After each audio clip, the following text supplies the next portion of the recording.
રાજકોટમાં ફી મામલે કોલેજના પ્રિન્સિપાલની દાદાગીરી સામે આવી। મંત્રી કે સાંસદને ફરિયાદ કરવી હોય તો કરો તેવું પ્રિન્સિપાલનું કહેવું છે। પ્રિન્સિપાલ રવિકાંત ગોયલની દાદાગીરીનો વિડીયો વાયરલ થઈ રહ્યો છે। પ્રિન્સિપાલ વિદ્યાર્થીઓને જાહેરમાં ધમકાવતા નજરે પડ્યા। કોલેજના વિદ્યાર્થીઓની ફી વધારાને લઈને જ્યારે વિદ્યાર્થીઓ વિરોધ કરી રહ્યા હતા, વીએમ મહેતા આયુર્વેદિક કોલેજના વિદ્યાર્થીઓ દ્વારા વિરોધ કરવામાં આવ્યો। પ્રપોઝડ ફીના નામે ₹60,000 ઉઘરાવ્યાનો આક્ષેપ કરવામાં આવ્યો છે। ફીના વિરોધને લઈને કોલેજમાં તપાસ ટીમ પણ આવી હતી। કોલેજે 30,000 ફી રિફંડ કરી હોવાનું લખાણ પણ કરાવ્યું।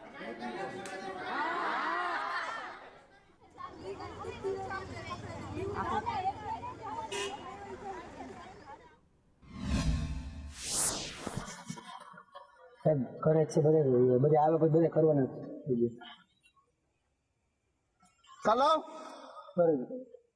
હું છે ને એક એક ની ચામડી ઉધારી નાખી દો એટલું યાદ રાખજે વિશાલ।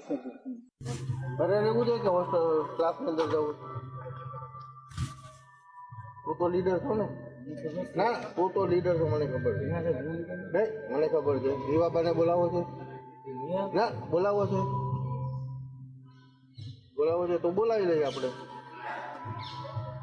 કોને પૂનમને ફરિયાદ કરવી છે? ના ના કોને બોલાવો છે એ કહી દો। અરે જ્યાં ફરિયાદ કરવી બેટા તને છૂટ જ છે, મને ખબર છે બેટા, બધી ખબર છે। તું રહેવા દે બેટા, 11 મિનિટની હું રાહ નહીં જોઉં। અરે વાર લાગે કરે છે ડીવી મહેતા અને તેના ટટ્ટુએ વિદ્યાર્થીઓને એવું દબાણ કરેલું કે તમને કોઈ તપાસ ટીમ આવે તમારે એમ જ કહેવાનું અમારી પાસે એક પણ જાતની રૂપિયાની વધારાની ફી લેવામાં નથી આવતી। એ બાદ 60,000 જે દર વર્ષે વધુ લેવામાં આવતા હતા એની જગ્યાએ 30,000 કહ્યું છે અને વિદ્યાર્થીઓ પાસે દબાણપૂર્વક એવું લખવામાં આવ્યું છે કે તમને અમે પૈસા પરત આપી દીધા છે। આવા લગભગ 1 થી 4 વર્ષના તમામ વિદ્યાર્થીઓ પાસેથી 60,000 એટલે દર વર્ષે 60,000 એટલે 4 વર્ષના 2.5 લાખ રૂપિયા વધારાની ફી નિયમ વિરુદ્ધ વસૂલાત કરવામાં આવે છે। અને આજે તમામ વિદ્યાર્થીઓ અને વાલીઓએ યુનિવર્સિટી ખાતે આજે કેમ્પસના પટાંગણની અંદર વિરોધ કરેલો છે અને તેના પ્રિન્સિપાલ દ્વારા વિદ્યાર્થીઓને આ બાબતે વિરોધ ન કરે તે માટે માનસિક ટોર્ચર કરવામાં આવે છે, ધાક ધમકીઓ આપવામાં આવે છે।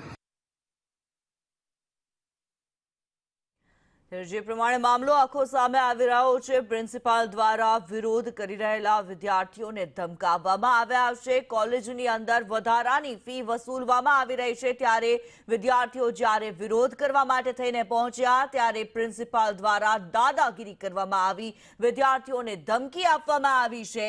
જે પણ સાંસદ કે ધારાસભ્યને બોલાવવા હોય તેને બોલાવી લેવા કહ્યું છે, જેને પણ રજૂઆત કરવી હોય તેને રજૂઆત કરવા કહ્યું। ત્યારે પ્રિન્સિપાલ રવિકાંત ગોયલ અત્યારે અમારી સાથે જોડાયેલા છે। રવિકાંતજી, જે પ્રમાણે અત્યારે વિડીયો સામે આવ્યો છે, આપે વિદ્યાર્થીઓને ધમકાવ્યા?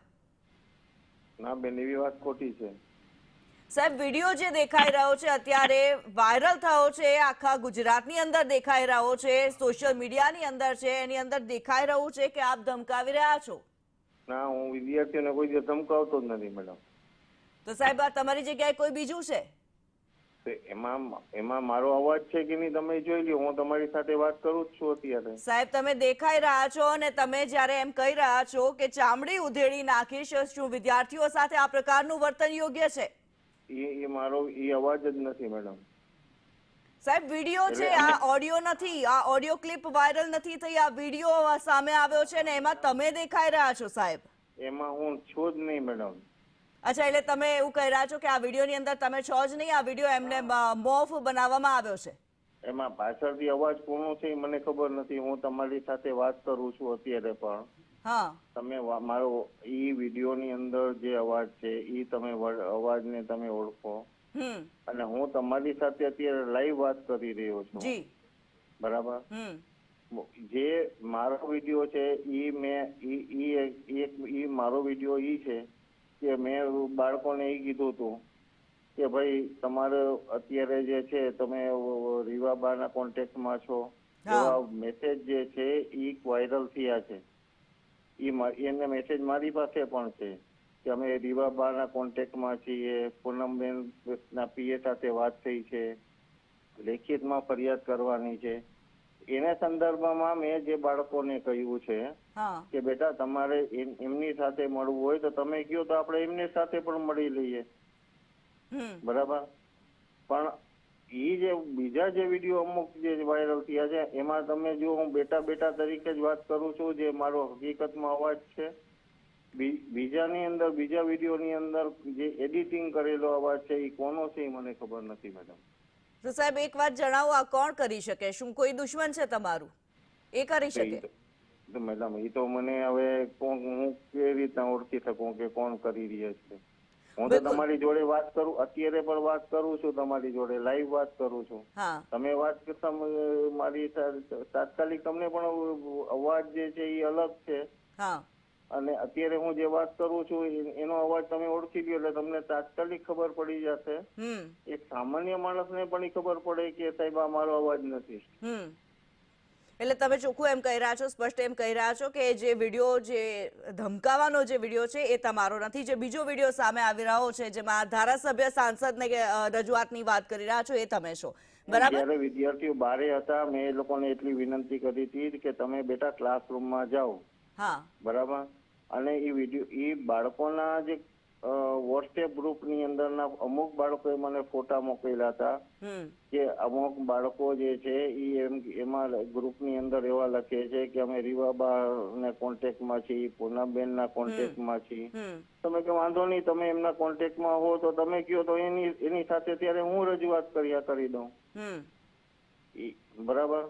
ત્યારે પણ મારો ઈરાદો કોઈ માન્ય સંસદ સભ્યનો કે રીવાબા જાડેજાનો જે માન્ય રાજ્ય કક્ષાના મંત્રી છે એમનો કોઈ માનહાનિ કે એને ઠેસ પહોંચાડવાનો કોઈ ઈરાદો નહોતો.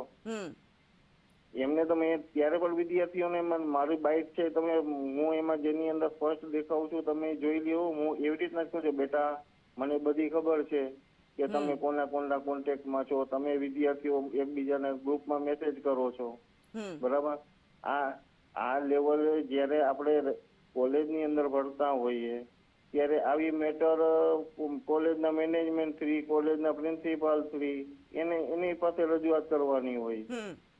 અનનેસેસરી આનો બાઇટ વિડીયો આવી રીતના બાઇટ વિડીયો રિલીઝ કરવાનો કે ભાઈ કોઈને આવી રીતના કરવાનો એનો તો કોઈ આ તો આ બધું પછી શું છે કે બેન એક પછી એક બેચરાતું જાય. ઠીક છે, ચલો વિડીયો બરાબર છે, તમે કહી રહ્યા છો કે જે અન્ય વિડીયો જે સામે આવી રહ્યો છે એ તમારો નથી, તમારો ઓડિયો એમાં નથી, પરંતુ આ વિદ્યાર્થીઓને વિરોધ શા માટે કરવો પડે? આ વિદ્યાર્થીઓ વિરોધ શા માટે કરી રહ્યા છે? મેડમ એમાં એવું છે કે અમુક જે પેલા જે ફીસ જે છે એક તો ટ્યુશન ફીસ હોય છે, બરાબર, અને એના ઉપરની છે આપણે 15,000 રૂપિયા વિદ્યાર્થીઓ પાસેથી લેતા હતા. એની અંદર આપણે 15-20 જાતની સુવિધાઓ છોકરાઓને બાળકોને આપતા હતા, બરાબર. જાણે કે આજે કોલેજનો ક્યાંક પર ટૂર હોય કે કોઈ પિકનિક હોય તો આપણે ટ્રાન્સપોર્ટેશન એની અંદર આપતા હતા, એ ટોટલી ફ્રી ઓફ હતો. હવે વિદ્યાર્થીઓને એમ કહેવાનું છે કે જે 15,000 રૂપિયા તમે અમારી પાસેથી ઉઘરાવો છો એ ન ઉઘરાવો. ટ્રાન્સપોર્ટેશનના જે વિદ્યાર્થીઓને આપવા જે પિકનિકમાં જાય ને ટ્રાન્સપોર્ટેશનનો ઉપયોગ કરે એને તમે બિલ આપી દો, એમાં પણ અમે રાજી છીએ, એમાં વાલી પણ સંમત છે, બરાબર. તો પછી મેં કીધું આટલી બાબત જ હતી ખાલી, તો તમારે આ વસ્તુ પેલા કેવી જોઈએ. તમે અહીંયા લખીને આપો, વહાં લખીને આપો, એબીવીપી ને બોલાવો, ઓલું બોલાવો, તો આ વસ્તુ તો મેટર જે છે અંદરો અંદર જ વિદ્યાર્થીઓ અને વાલીઓ વચ્ચે સોલ્વ થઈ જાય એમ હતી. તો પછી આ સોશિયલ મીડિયાની અંદર અહીંયા બોલાવીને પ્રકરણ કરવાની જરૂર શું હતી એ મને ન સમજાતું. બિલકુલ, અને બિલકુલ પ્રિન્સિપલ સર, હાજી ઠીક છે, આપ અમારી સાથે જોડાયા, આપનો ખૂબ ખૂબ આભાર.